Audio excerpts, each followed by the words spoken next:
Okay. Okay.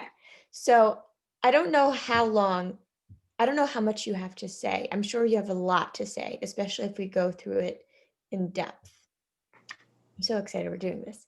Um, so I figured we'll start from the beginning and we'll just take as much time as we need. I think we should do it in like 30-minute, 40-minute segments and then just go Right. how Because you can't have Zoom more than about 40, 45 minutes, right? I think so. I don't know. Right. It might just shut down at any time, but Well, I've been on other Zooms and that's what it is. After, in about 40 minutes or 35 minutes, you'll get a little sign telling you you have 10 more minutes or 5 more minutes. So right, we'll, right. okay, I'm excited too. I've heard the story, but not in detail, so I'm very excited. I also am excited to be getting this on record.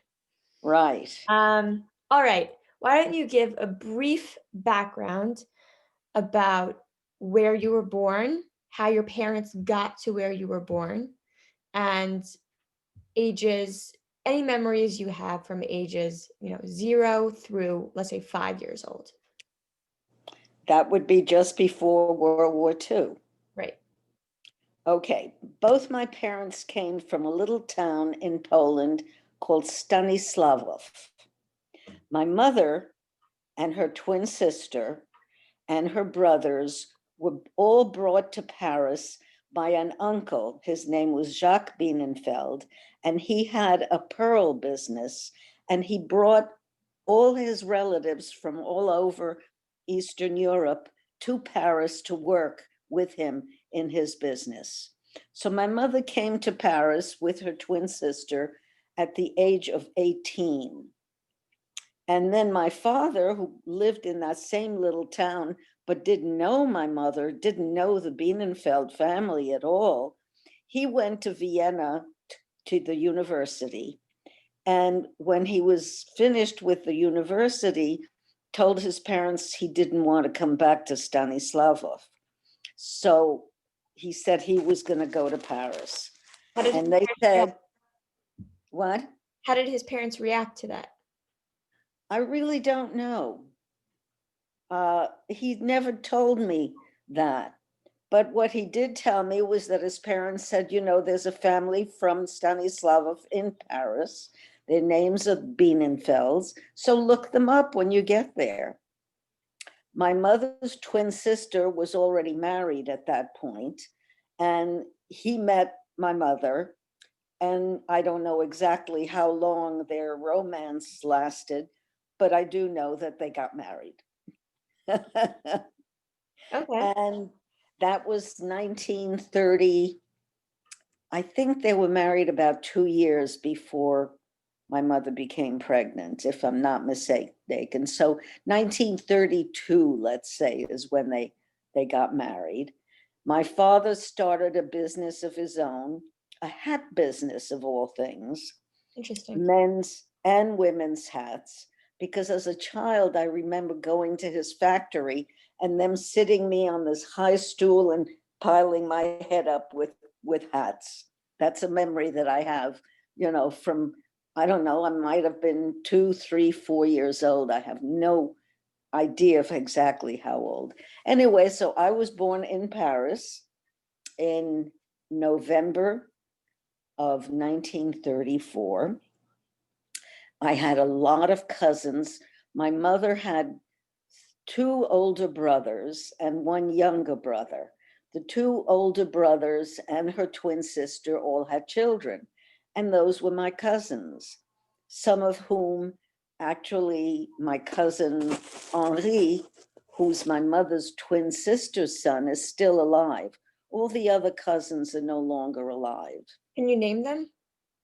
Well, there were, okay, let me give you the names of the brothers. There was David, and he had 2 daughters, Lily and Bianca. My uncle Mark had 2 sons, Paul and Nisha. My mother's twin sister Bert and her husband Robert had 1 son, Henri, and that is the one that's still alive. And he lives in Paris. He's 90 years old. And he has a daughter by the name of Nicole. And Uncle Greg went to visit Paris, and he stayed with Nicole. He is close to my family in Paris. Now, all the other brothers, cousins are no longer alive, but their children are, and I am friendly with their children. And they're all My- in Paris. They're all in France, except for my mother's younger brother, and his name was Jacques Bienenfeld also. And he lived here in New York. He started the pearl business here in New York, while everybody else stayed in the pearl business in Paris. So he has one son Just whose name, so did all the cousins leave during the war, or they stayed? no, everybody stayed. Everybody. What I found out recently is that the reason they stayed was that they were all naturalized French citizens.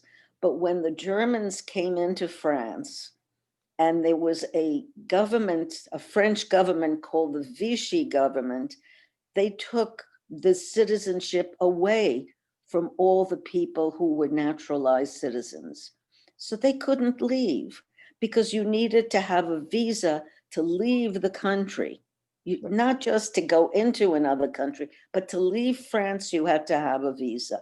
My father was a very patriotic man, and I'll tell you more about him when he came to this country and show you how patriotic he was towards the United States. He was patriotic towards France. When he became a naturalized citizen, he went and did his military service. And when the Vichy government, when the Germans came into France in 1940, 41, he was demilitarized. In other words, he was in the army, and they demilitarized most of the people, most of the French troops. But I think because of that, we were able to leave France because his citizenship was not taken away from him because he had been in the army. So we were able to go from France into Spain.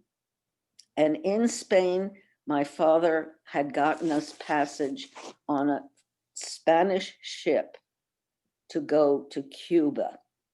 You had to get away from France and, all the countries where the Germans were invading. It was very dangerous. When was the first time as a child that you remember hearing about the war or Nazis?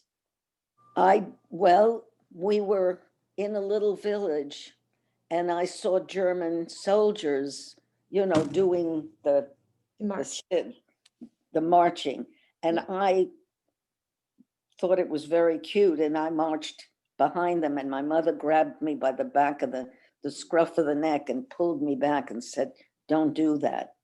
The first time that I really understood that we were leaving, and that was why no, I don't know how to say it. I was told that we were leaving because we were Jewish. But I didn't understand I was 6 years old at the time. I didn't understand why the rest of my family wasn't leaving. I thought maybe we were Jewish and they were not. Hmm. It made wasn't you really, Jewish at the time? I didn't know what it meant. We were not practicing Jews at all. We did not practice any traditional holidays, or we didn't observe Shabbos. We didn't have any kind of religious background. I had no religious background. The only thing I knew was that we were Jewish and we were in danger and we had to leave.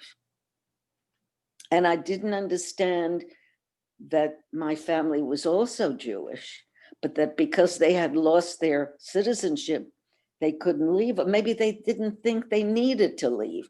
My father decided for my mother and myself that we had to leave. And let me tell you, my mother and her twin sister were so, so close that I'm sure she gave my father a very, very hard time Do you not remember? wanting to leave. Yeah, do you remember any scenes before leaving? Like, in your home in Paris? Packing up? Any of that? No, I have no recollection of that. Okay. And then so you took a journey from Paris. When was Well, it? What time of we year were was it? not in Paris during that time. You see, France was cut in half. When the Germans came into France, they took over the northern portion of France. So we moved down to the south of France. My Which was family during the war were in the Alps, which was in the southeast corner of France, and they were in hiding. The men were in the mountains, hiding in the mountains. The women during the day used to go and find food and then bring it up to the men, because if they were caught, even though that part of France was not occupied by the Germans, there were still German soldiers there. And if they found men who were able-bodied, which my cousins, both the boys anyway, were able-bodied, they would have sent them to German factories to work, right. or they would have killed them if they knew they were Jewish. Do you remember anything about the journey down to the south of France? Well, the journey down to the south of France was on a train. The one thing I do remember is that my parents and I were sitting in a compartment. The train was broken up into compartments, and I was lying on a seat between my parents, and I had my head in my mother's lap and my feet in my father's lap. And there was a child that came walking through the compartments and started yelling that I was taking up too much room, that my parents should have sit next to each other with me on their lap and not me have one seat also, because the train was very, very full. And there were people all not only in the compartments, but in the hallway, sitting on their suitcases.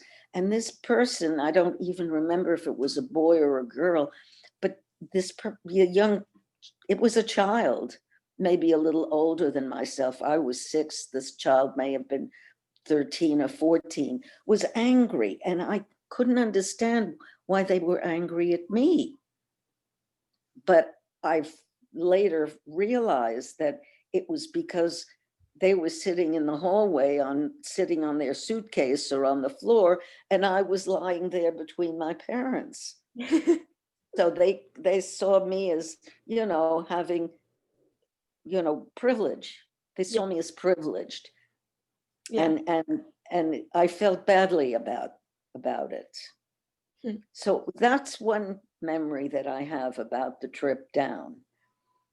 And then, of course, my parents didn't really want to scare me. So I think they really kept things pretty much away from me in terms of their tension and their upset about having to leave. Certainly, my mother must have been very, very upset having to leave her sister. I mean, my mother and her sister were very, very close. My father used to get angry with her and say that she loved her more than she loved him and me. Yeah, was he wrong? Not I about don't, you, about him. I don't know. I don't know. I know he was very volatile. My father could get angry very easily, Mm. and he forgot about it very easily too. There's an expression in French, soupe au lait. Milk, when you boil milk, it rises up, you know, and as soon as you turn off the flame, it goes down. He was soupe au lait. He would get angry very easily. I was scared of my father. He wasn't, he wasn't, I mean, he scared me. He scared me. Even as I grew up, I was frightened of him because he would get very angry very easily. Mm. And I was always afraid of making him angry. Yeah. Did you ever meet your grandparents? Well, I did. My mother's mother came from Poland for my birth, from Poland to Paris, got pneumonia, and died 5 days after I was born. Wow. And I always felt guilty about it, that it was my fault Not your fault. that she You died. buried in France? I would imagine she's buried in France. I don't know. I've never been to a grave, so I don't know where she's buried. But she is definitely buried. You know, in those days, there was no cremation. Yeah.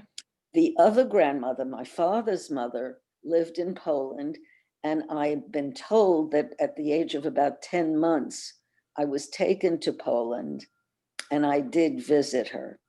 And there is a picture of me with that grandmother in Poland. It's in an album that Greg has. So at some point, you have to ask Greg to bring that album to New York, Okay. maybe when he comes in April. I think he has an electronic version of it. Maybe I can get that from him. Yeah. That's a good idea.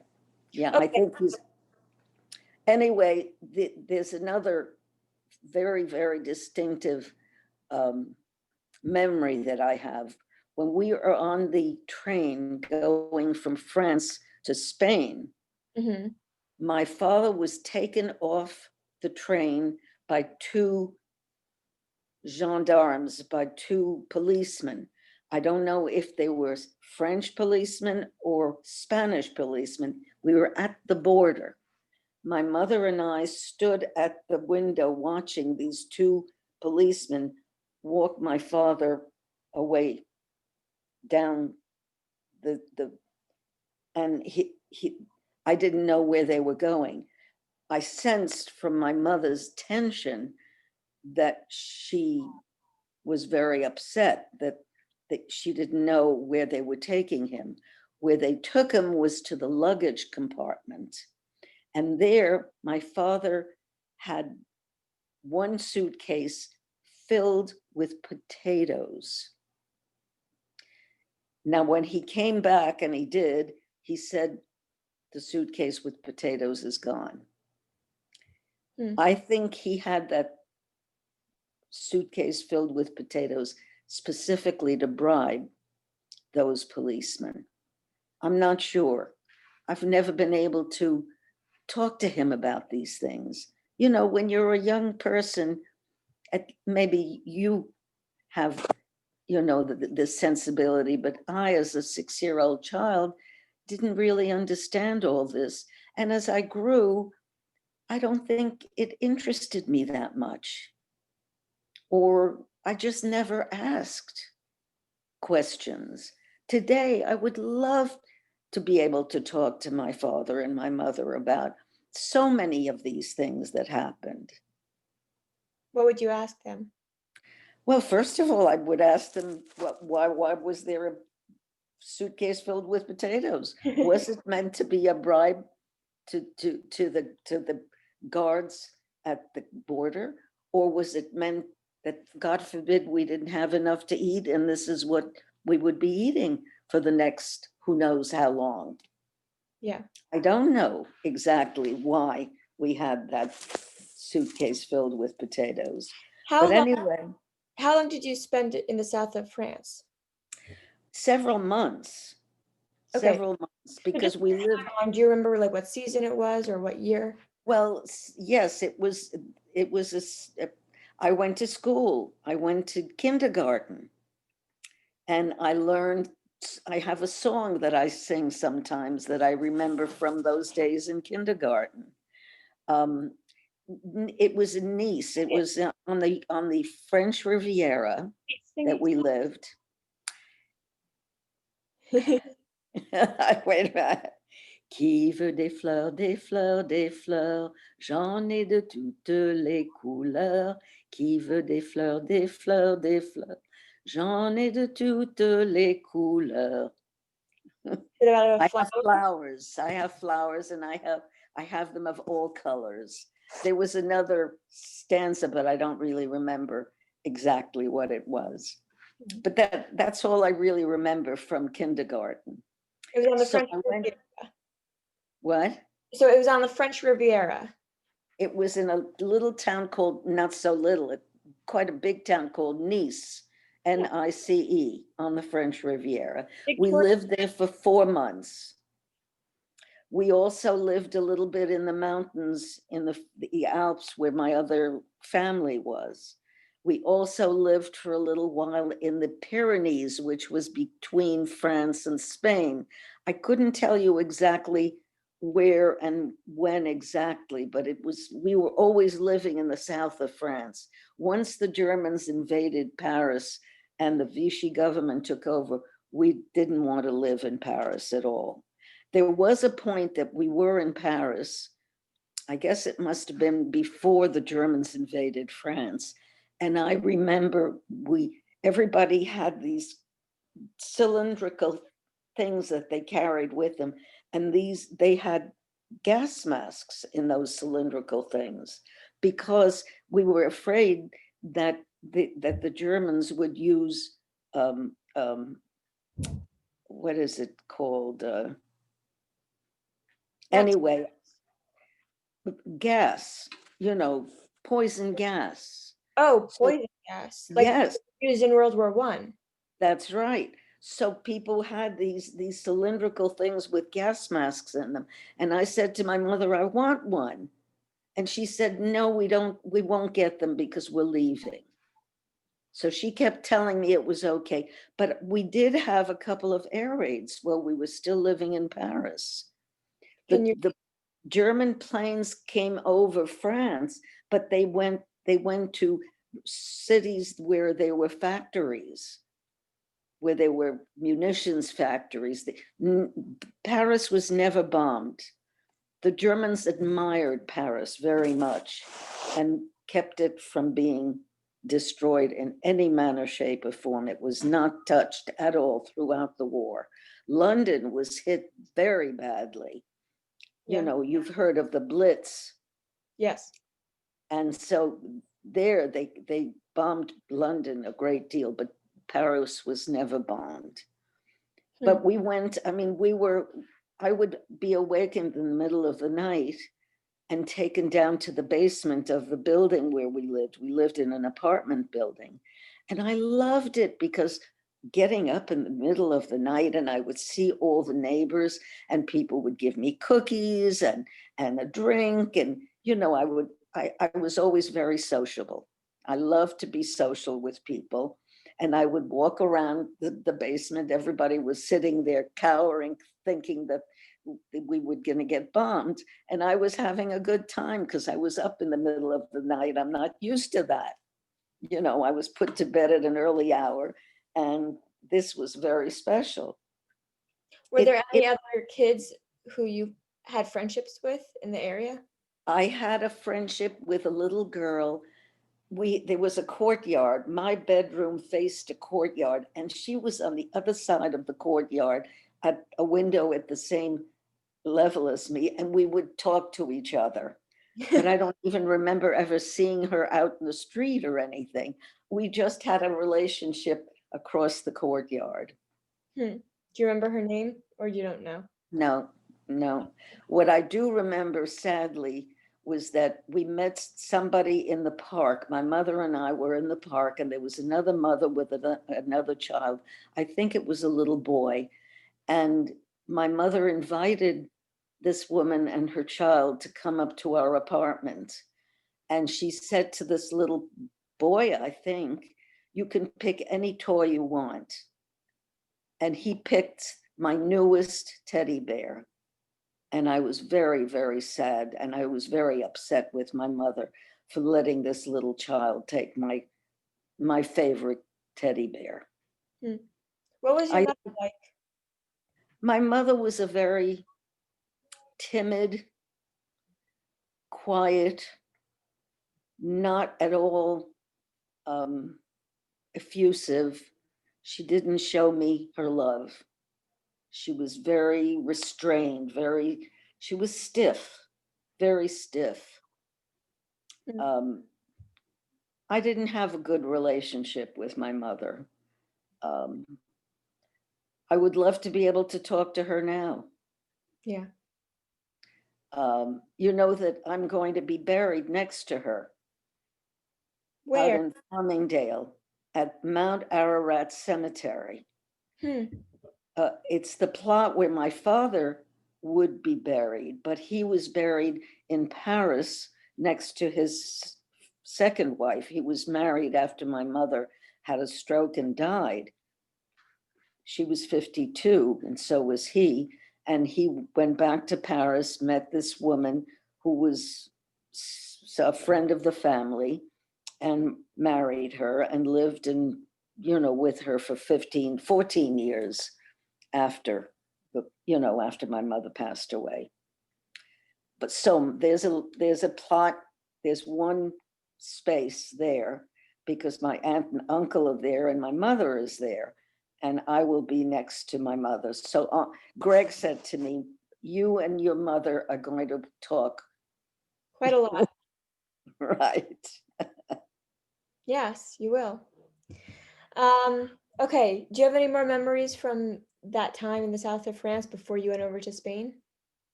Well, as I said, I do remember enjoying being in school with other kids and learning this song that I sang to you.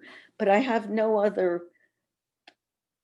no, we went to the beach. There was a beach. I mean, it's right on the Mediterranean, and it's not a nice beach. It's rocks. It's not sand. It's not a sandy beach. But I remember that we went, so it was probably the spring. We left in October, actually. That much I do remember. We left in October. So it must have been the summer and the spring and summer before leaving that we lived in Nice. Okay. And so the weather was beautiful. What pushed your parents to leave the south of France and then go to Spain? To get on the ship to leave. Because We they we thought they did weren't going to be safe in the south of France. No. no, we didn't. My father did not feel safe. He wanted to leave.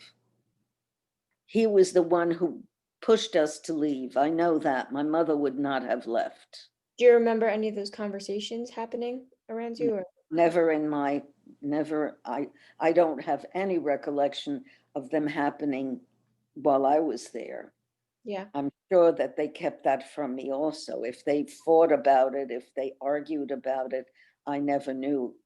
It's only after the fact that I realized that my mother was so close to her twin sister that she probably really did not want to leave.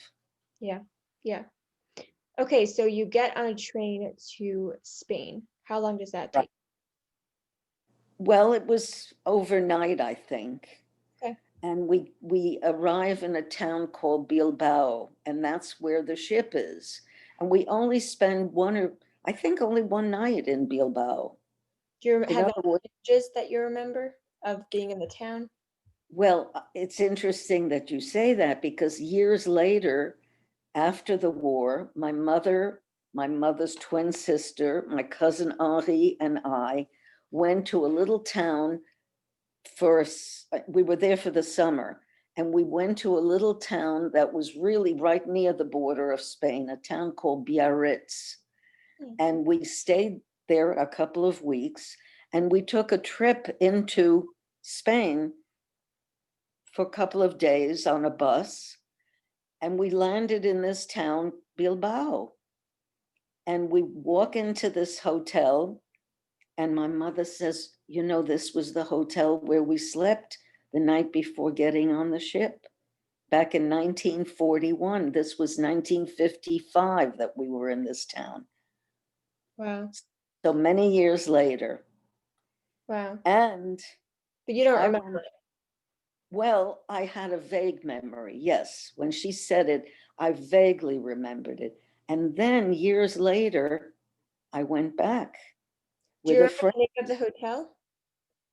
I do have a recollection. The hotel was on this big piazza. So when I saw it again, when I went with a friend of mine, I went with a girlfriend years later, and I said to my friend, I think we're in the same hotel again. Hmm. That's so It, interesting. So 3 times we were in this hotel in Bilbao. Maybe it was the only hotel there. I don't know. It was the transient hotel, where Yeah. people stayed who were getting on a ship to leave that town, because it was a town that was it was on the Atlantic, well, it was on the, how shall I explain it? The part Well, that it was, Spain is here, France is here, Biarritz is here, Bilbao was theirs, and you left in towards the United States and Cuba, of course.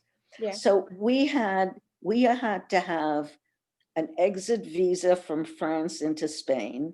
We had to have an exit visa from Spain into Cuba.